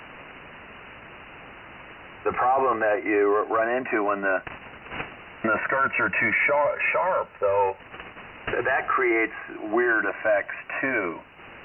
So you don't want to go. You know, it's almost like the effect of really narrow CW filters where you start getting that underwater sound. I don't know what's going on here. I'm losing playing with it while you're talking. What? I think it sounds better with it off. But I'm at 1400 hertz, kind of. While you're talking, I'm kind of correcting the contour right. I'm turning it around, seeing what it does. Yeah, I think you have a lot more ability to adjust things than I do on this thing. I think if you needed it, around 1400 hertz is good, but off, you're full quadding. I don't need all that junk on. I just open it up. Yeah, but you've got a very low noise environment. You're very lucky when it comes to that. I saw S5 the other night, and I was freaking out, going, oh, God, have I turned something on in here, you know, have I lit up a fluorescent light, what the hell, S5? But that 7300, you got S9 all the time. That's what's kind of weird about. Where do you run your IPO? They don't have IPO on this thing. Okay. I don't believe. I would leave it off anyway. Yeah, mine's off all the time. Well, 90%. Yeah, the 7300, and in the summertime, I'd have 10 over S9 noise. But you got to remember, I'm right in the center of the country. I got the doublet up at 75 feet, and when it's quiet, like now, there's no lightning in the continental U.S. There's no lightning in the continental U.S. right now. I can hear the West Coast and the East Coast. Wow. I'm trying to visualize where you are on a map. I'm in St. Louis. I'm right there. See, I would be pretty much due north, just a little bit west of north, about 600 miles, I would think. Yeah. I thought you were more west, but yeah. I'm looking. Yeah, man, I've moved around a lot in the military and stuff. Once I got I've been licensed since 84, I think, something. I took my novice test at the FCC and my rest of them at the VEC. That tells you anything. But anyway, I've lived in areas, man, where good Lord, in the summertime on 80 meters, if you didn't have slope tuning and everything else in the world, Kenwood had a 940 back then. That thing's a great receiver, man, but boy, if it didn't have slope tuning, it was rough. Yeah, 75 in the summertime here is almost useless. I mean, you got to run an amplifier, and everybody's got to run an amp, or you can't hear them. There's a thunderstorm within 500 miles all the time. Have you ever considered going the old school way with that problem? What's that? An old school solution to your noise. All right, so remember back in the day, what was always known as the quietest receiving antenna? A ground plant, a wire on the ground, right? Real close to the ground. Yeah, I got it. I was talking to a guy in Colorado the other day, and he gave me this website, Loop on the Ground Antenna. Yeah. And with your rig can switch back and forth between a receive antenna and a transmit antenna easy. Right. That might be worth the time to go out there and string a wire to test it. Just test it and see, but that might be a lot quieter. As soon as you let go of the key, you'll be listening to Mr. Quiet, not Mr. Noise, Oh yeah, that's what this website is about. It's a wire loop on the ground, essentially. That'd be the one. And it's like 60 feet of wire, 15 feet on the side, and you connect it to your receive port. And this radio does have it. Now the 7300 does not have that. But yeah, I can't remember. He was using it, I think, on 75. It's that whole thing, you're trying to get some of that noise out. Then there's another technique. Where did I put that? Hold on. That's Loop on the Ground. If you're ever interested, if you do a search on Loop on the Ground antenna, this guy's got everything, all the details there. How high above the earth's ground does he put it? Oh, boy, let me look. It says a few feet off the ground. Yeah, I was thinking like 13, 14 inches, maybe something. Yeah, this guy's call sign is KK5JY. Kilo 5 Julia Yankee. And he's got all this stuff. I was gonna look into this. Yeah, then there's another way. Half a day. What's that? You could put that up in a day. I think MFJ, who makes a switch? There's got to be a way to switch that. Yeah, if you didn't have the port in the back, you could get a switch. What rig are you using now? The 590. It's got the receive antenna, so it's perfect for it. Yeah, you're jam up and out of sight, man. I'd definitely test it just to see. Then there's another guy that's got a website. He uses AI, artificial intelligence, noise filtering. Now this is another way. I think it's all free. And he's got these examples, these videos, where it's like an adaptive noise filtering system. And this guy was telling me about this. He said, this is unbelievable, he said. The thing, is constantly adjusting itself to reduce. It's not like anything's fixed. Everything's moving. And this is a website that you could take this thing and you could pump your audio into it. Now there's a little delay, but it's not very much. And he was using it on CW, and he said that the effect of it is unbelievable. Now this is I don't know how he found this. I don't know where this thing. Let me see if I can find the name of it. RM Noise. RM space noise. It's like an adaptive artificial intelligence filter, audio filter. And he was using the combination of antenna on the ground and this filter, this adaptive filter. And he said it's amazing at what you could hear. you go from, the signal's out there somewhere, but it's lost in the noise, to switching both of those things in, and the CW just jumps out at you. It's like you're listening to a code oscillator. I mean, very impressive. And I bookmarked both of these, and when I get some time, I'm gonna play with both of those. So there are things out there. How's your noise everywhere else? Oh, not bad. 75 is just because, yeah, but I mean everywhere else is all right. Yeah, it's pretty good. It's I got underground utilities here. Have you is it? You don't have a scope on that radio, huh? No. Is the static? Does it sound like more like frying bacon? Like that real fast breaking type junk, or is it just? Can you tell? Like if you go to like just for receive only, if you went to 2.0 megs and up to maybe 4 or 5, is it the same?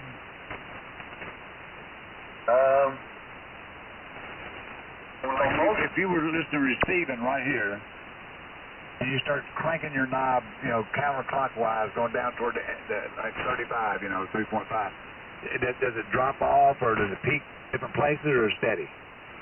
It's pretty steady. Oh, that sucks. Yeah. Yep.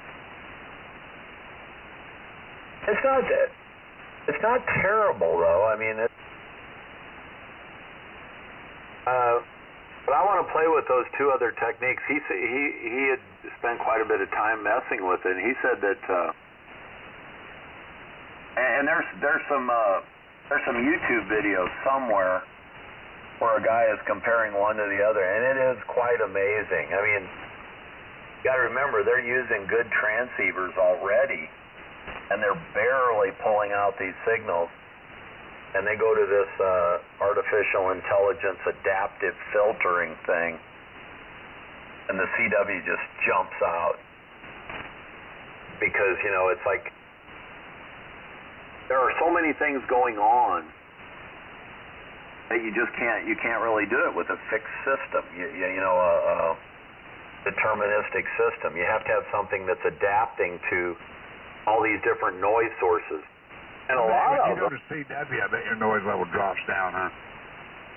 Oh yeah. When you tighten the bandwidth up, it drops down pretty much 10 dB per decade on the bandwidth. So you go from 3,000 bandwidth down to 300 bandwidth. You pretty much lose 10 dB on the noise. That's the beauty of CW. Yeah. I remember when I had that old HW16 Heathkit, 400 hertz. Right. 400 hertz mechanical filter in that thing.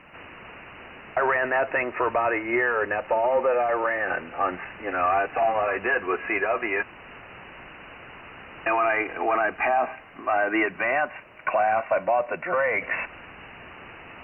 And I got the Drakes, and the Drakes did not come with the CW filters, if you remember. Right. You had to buy those extra. Yep.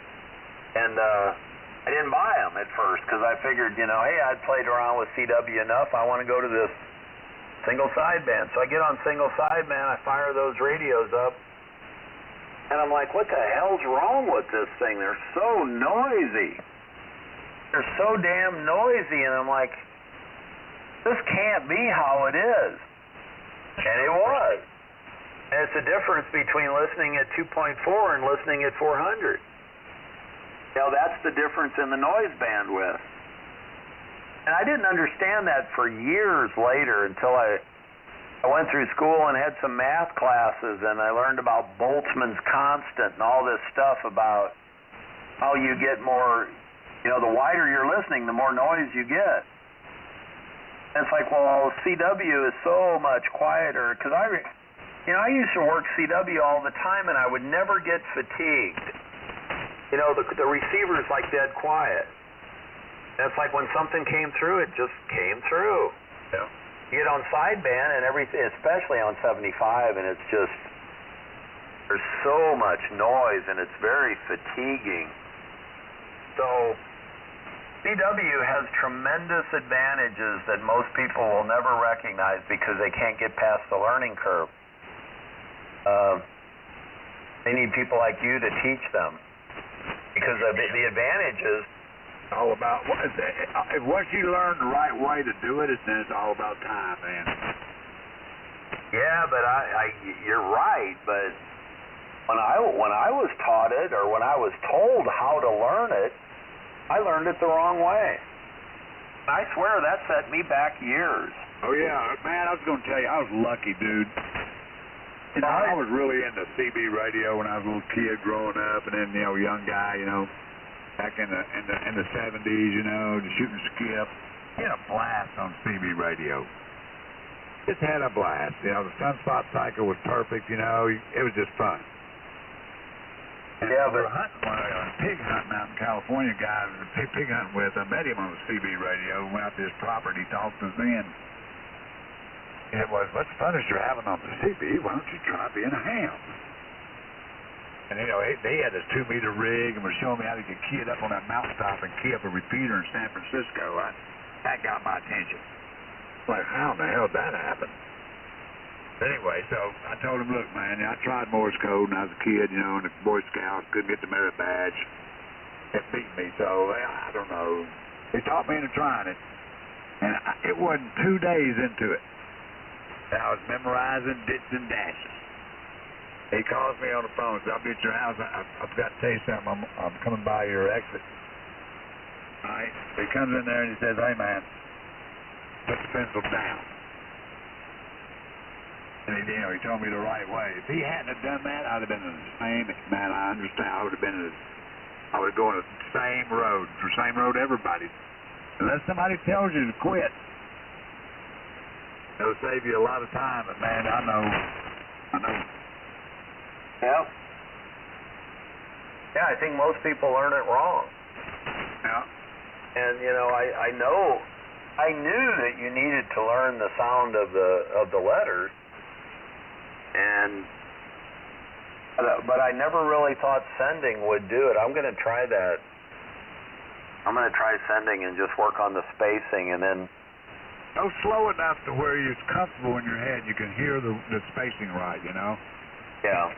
And if there's any way you can get a program called CWGet on your phone or on your computer or something, I believe it'll do it by audio, too. You can just listen to your speaker and print it. If you can get something that will do that, then you're in the captain's chair, because not only can you really copy what somebody else is sending. All right, so say you tune somebody in, and they've got to be sending perfect code or it won't work until you learn how to, you know, determine. Because I mean, if they're not sending, you know, thinking about what they're doing, their letters will be in your head. You'll hear it right, but on the computer you won't. So you find somebody sending good code, and then now you're hearing it. Right, you're hearing it on your headphones, and you're seeing it print. You're hearing it and seeing it. Hearing it and seeing it. And then when you're sending back to someone on the air, you can see what you're sending. All right, and as you're sending it, you may try to space your letters and your words like they were typed in a paragraph, you know, like the correct way. Yeah. And then once you get to where you're 80%, 70%, 80% copy, or maybe 85%, jump up to the next level. And it's going to frustrate the hell out of you, but all of a sudden, you know, you'll get up to where you're 80%, jump to the next level. Don't ever wait on 100%. Yeah. Always push it to where you're not comfortable, unless you're training. But when you're really pushing it, when you want to, you know, don't work at a comfortable, to play at a comfortable level, don't work at one. That's what I'm trying to say. If you're just having fun, yeah, slow it down, have fun. If you're training, if you're learning, if you're training, you know, push it where you're not 100% at all. You're messing up sending, you know, like I'd be sending 40 words a minute, man, and I would be embarrassed if somebody had hurt me. It's horrible. But when I'm talking on air, I'd go back to 35, I send great. You know? And then all I'd get where I could do, 80%, I'd go 45. What are you using for a keyer? Right. Oh yeah, you want a keyer. There's no way to learn Morse code without a keyer. What are you using? Anonymous key, which was a bencher. Oh, just a bencher. What is that? A BC1? It's 40 years since I bought it. It's a Chrome bencher. Yeah, I've got a BC1 here. I think that's what it is. Yeah, bencher's great paddle, man. They are the Cadillac.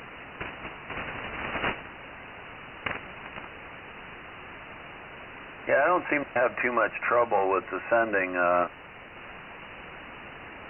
My problem is making my brain stay focused.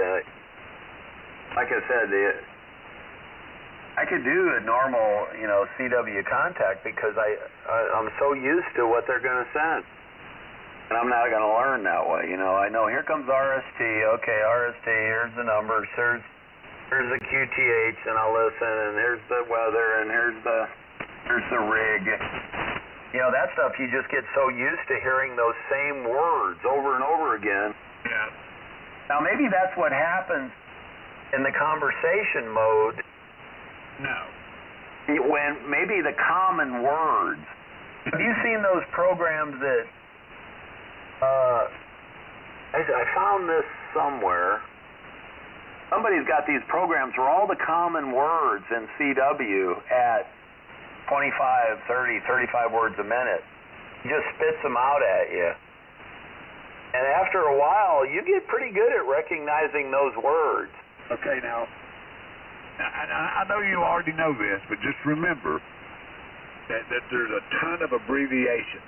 Yeah. And the faster that you're around, if you start hanging around the faster guys, start 30, 40, 45 words a minute guys, all of a sudden, some of them will be using the abbreviations, and then you'll have the keyboard cowboy. That is the Antichrist. He's the one that's typing.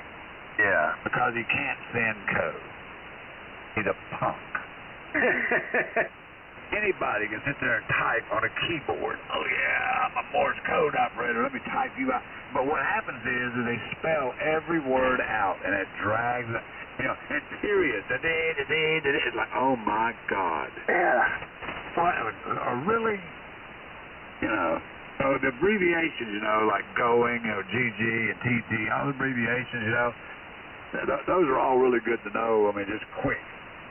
You don't have to write those down. You know exactly what they are. So find like the ARRL when they send their code, whatever it is, that daily thing, they at different speeds. That's a good thing to listen to. Yeah. I mean, for real. And then on 30 meters, that's the band. 30 and 40. The 30's cool. 10.1 to 10.130, I think.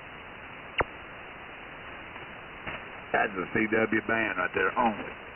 It's awesome. I've never listened to it. You'll find people there at 15 words a minute, 20 words a minute, and then some at 60. I thought it was the only reason it was there was so I could hear WWV. I'm not joking. I really didn't know. Band 30 meters during the daytime. I love 30. If it's dead, though, it's dead. And you gotta go to 40 or somewhere else. So is that truly a CW only band? I haven't looked at where is it? I got the band playing here somewhere. I think digital's allowed, maybe. I don't remember. I've heard some of the digital up around 1020 or 120. The band's 30 meters, which is 10.100 to 10.130, I believe. I don't know. I don't have a band playing in front of me, but I think that's what it is. Yeah, I thought I had it here. I don't know what I did with it. There it is, 30 meters, 200 watts PEP max. Yeah. Okay. Why are you laughing? Well, I don't know. I just tickle my funny bone. When you said 200 watts, I'm like, Yeah, 10.1 to 10.15, extra advanced general, 200 watts PEP. Avoid interference to fixed services outside the U.S. that's a good band, man, for real. It can be open worldwide any time of the 24/7. I mean, not that it will be, but it can be. And it goes to 10.15. I thought it was 10.13. Is 1.5? That's what it says. Huh. Let's change that. That's why I got my extra back in the 80s, so I didn't have to memorize nothing. If I heard you talking, I know I can be there. Yeah, that was always a good way of doing it. All right, I'm just lazy. When did you get your ticket? Yeah, it says avoid interference to fixed services outside the U.S. So I take it that there's some digital up there or something?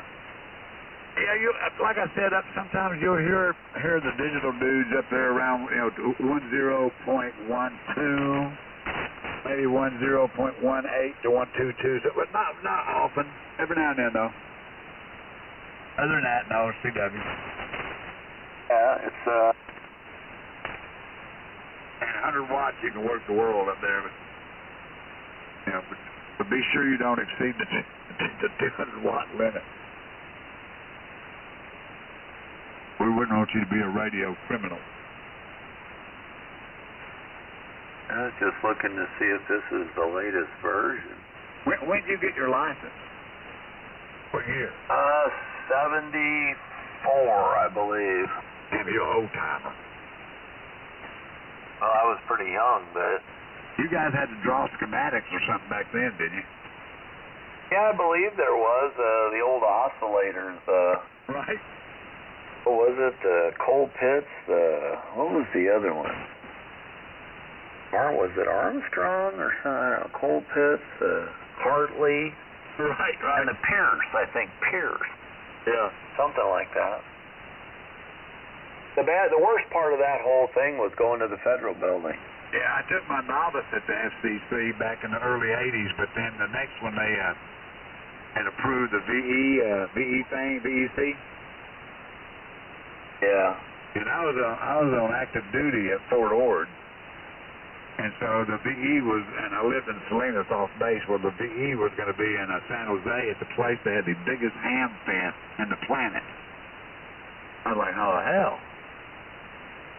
I went from, back then, it's a novice, man, well, going to the FCC, wasn't that intimidating? Oh, my God.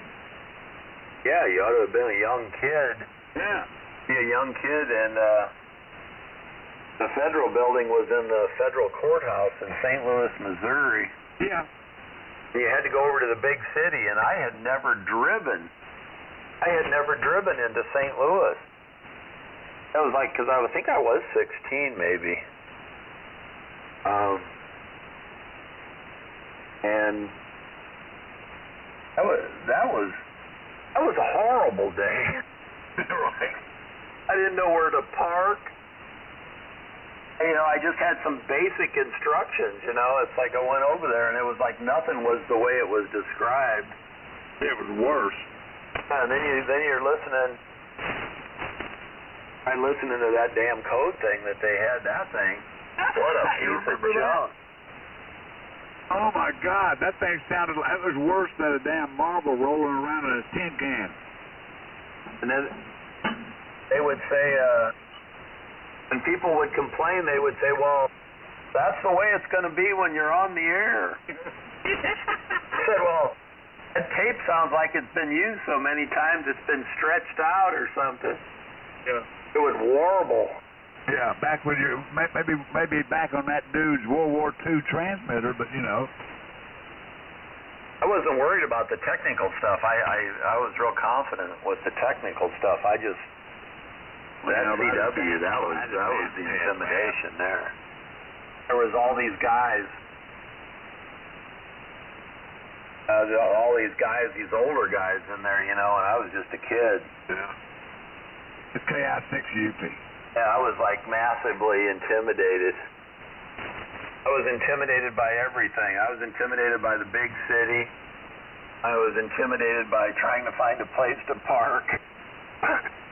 Nothing went right. It's a good damn thing I said, I'm going about an hour and a half early. I have no idea where I'm going. I drove over there, and there was supposed to be another guy that was going to go with me, and then he bailed at the last minute. So I figured it was going to be rather easy with two people, you know, one guy looking out the window looking for a place to park or wherever. And he bailed out, so it was not good. Right. I almost didn't go. I really did. When I got across the bridge, and I got off on this exit, it looked like to me I was about to be murdered. So because the old federal building was not in the best place, you know. Yeah.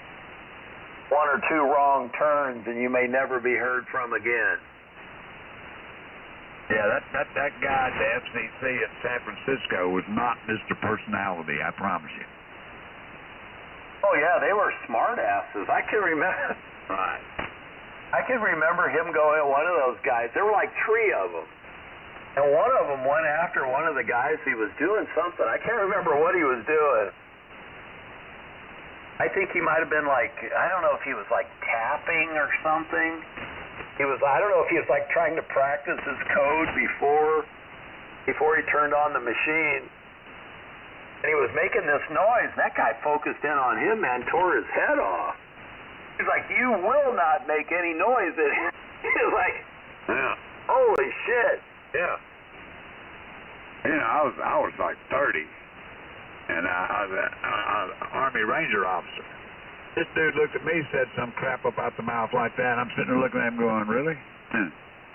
But, you know, you put a lot of work into that, so I just stayed quiet.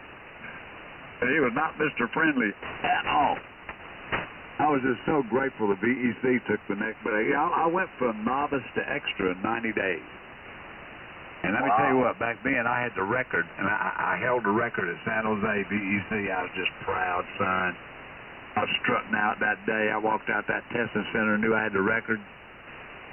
I was strutting around that flea market, you know, little bony chest all stuck out like Mr. Ranger Boy, you know. And here comes the VEC a couple hours. I ate, you know, and stuff. The VEC guy comes walking up to me out there. Introduced me to this guy and his daughter.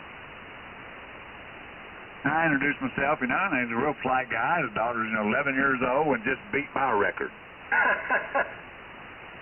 So I held the record for about 2.5 hours.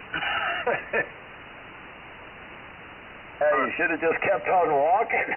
Yeah, I mean, she went from novice, and that was in a day when that advanced test was not a joke. That thing would smoke you. Remember that? That advanced test was something.